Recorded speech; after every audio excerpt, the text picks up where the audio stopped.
The infinite universe is eternal. It has no beginning nor end. Life is eternal.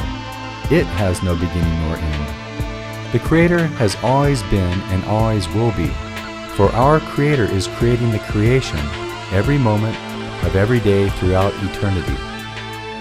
Time is the measure of motion and has always existed. There is no end to time, nor an imagined heat death of the universe as claimed by academia, because the universe never had a cataclysmic beginning, nor will it ever end. The fallacious ideas which have supported the false theory of a Big Bang, the so-called redshift of light, universal expansion, and an entropic heat death of the entire universe have been debunked in great detail since their tragic and ill-conceived inception. The illusion of death is based on man's limited senses, which cannot see the periods of rest which man calls death, before physical life manifests again in the never-ending cycles of what humans have always called life and death.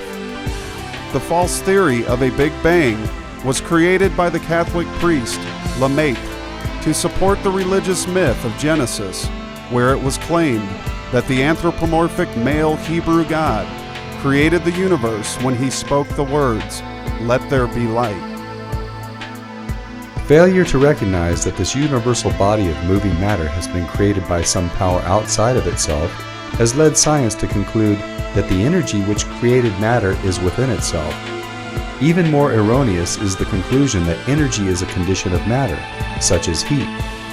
This fallacy has led to the conclusion that creation will disappear when heat energy runs down. The first and second laws of thermodynamics are built upon this obviously wrong conclusion. The universe will never run down. It is as eternal as God is eternal. The basis of creation is the light of mind which created it. God is the light of mind. God's thinking mind is all there is.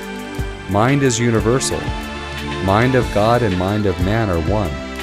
This eternally creating universe, which is God's eternally renewing body, is the product of mind knowing expressed through mind thinking. In the light of God's mind is all knowledge. All knowledge means full knowing of the Creator's one idea, which is manifested in His creation. This universe of matter in motion is a mind-conceived, mind-creating body. As such, it is as much a product of mind as a pair of shoes, a poem, a symphony, or a tunnel under a mountain is a product of the mind which conceived it and motivated the action which produced it as a formed body of matter. The poem is not the poet, however, nor is the symphony its composer. In a like sense, this universe is not its own creator, nor is the idea which matter manifests within matter. Idea is never created. Idea is a mind quality. Idea never leaves the omniscient light of mind. Idea is but simulated by matter in motion. The undivided and unconditioned light of mind is an eternal state of rest. That invisible light of the Spirit is the equilibrium of absolute balance and absolute stillness, which is the foundation of the divided and pressure-conditioned universe of motion. In that light there is no change, no variance of condition, no form, and no motion. It is the zero universe of reality. In it are all of the mind qualities of knowledge, inspiration, power, love, truth, balance, and law, which are never created, but are simulated in moving quantities in the divided universe of moving waves, which we call matter. Cause is eternally at rest in the balanced unity of undivided light. Cause is one. Effect is eternally in motion to seek balance and rest in the centering equilibrium of the two opposed lights of this divided universe, which it finds only to lose. Effect is two. The light of cause, divided into two opposed lights of effect, is the one sole occupation of mind, which we call thinking. Mind thinking sets divided idea into two-way opposed motion to produce the effect of simulating idea by giving form to it. Form bodies are but pressured conditioned motion, however. They are not the idea which they simulate. We live in two universes, the invisible zero universe of cause and the visible universe of effect. We have sensed the effect and believed in its reality. We have never yet known the universe of cause. It is time that we begin to know God's invisible universe, which is in absolute control of the visible universe. Man will never solve the riddle of the universe until he fully knows and comprehends the zero universe, which he can in no way hear or see. He can know it, however, and in so knowing he can likewise know God. He can even prove the fact of the omnipresent God in his laboratory. Nor shall man ever solve the riddle of his own self, his own identity, until he knows that he himself is as eternal as God is eternal. That which man calls life in bodies is accelerative motion only. The centripetal motion of interchanging wave vibrations between two poles which have been extended from the one of their source. It is the accelerative motion of centripetal force which generates and contracts. Science has long been searching for the life principle in some germ of matter. It may as well cast nets into the sea to search for oxygen. That which is called death is just the opposite half of the whole life cycle. It is the decelerative motion of centrifugal force which degenerates, decays, and expands. Life is eternal. There is no death. Life is but simulated in matter by polarization-depolarization sequences, as all idea of mind is but simulated in thought waves of moving matter. Man conceives the idea of life and death of his body as a beginning and ending of the idea of himself. Back of that concept is the belief that his body is himself. There is no beginning or ending of any effect in nature, for there is no beginning or ending of cause. Cause is eternal. Effect is eternally repeated. Man's body is an eternally repeated effect of its cause, which is eternal man.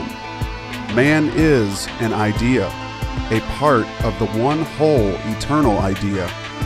Idea is unchanging. Bodies alone change. Idea is never created. Bodies alone are created to manifest idea. All bodies are sequential repetitions of effects. All effects in nature rise from the zero of eternal rest to manifest idea through action. They do this for a period of time, then they lie down to rest before again going into action. There is no exception to this principle in all the universe of mighty stars and microscopic particles. All actions of all bodies are always under the control of mind which caused them. Bodies have no power to move through their own initiative, for they have no energy or initiative of their own. Initiative is extended to bodies by the universal mind which controls them. Eternal identity is never created. The idea which man is never created. It always retains its dimensionless zero in the cathode of itself. That body, which man thinks of as man, is a moving light image which is projected from the dimensionless point of man's eternal self. The projected light is mirage. It is a series of repetitions and reflections projected through invisible cube wave field mirrors. That which is transient in motion is eternal in the translucent light of the inert gases, which divide the magnetic light of mind to produce pairs of electric bodies. These inert gases record all effects of creative thinking upon their four rings as precisely as the rings of a phonograph disc records extended effects. The projected image of a baby begins by the unfolding of the eternal record of itself. which eternally exists in God's mind universe. All of the thousands of detailed forms of cells and body parts are but repeated extensions of eternally existent thought conceptions. If you will but realize their oneness in the light which they are, you will fully understand that the body of man is but a projected thought image in motion of an eternal thought image in God's mind. That being so, can you now fully comprehend that man cannot die? This is a universe of eternal repetition of pulsing thoughts, which are ever being repeated. In the cosmic sense, reincarnation and repetition mean the same thing. For nature is eternal, it is endless and beginningless. The idea of death, or of identity, or of being killed, is a conclusion of the senses of the body. Such a thought is impossible for the knowing mind of the cosmic mystic. Who are you, therefore? Are you not all that has ever been? And will there ever come a moment in all future ages in which you are not eternally living among eternally living mankind to make it a part of you? If you thus reason, can you not see the great confusion which exists in man's minds, or senses rather, because of mistaking immortality for mortality?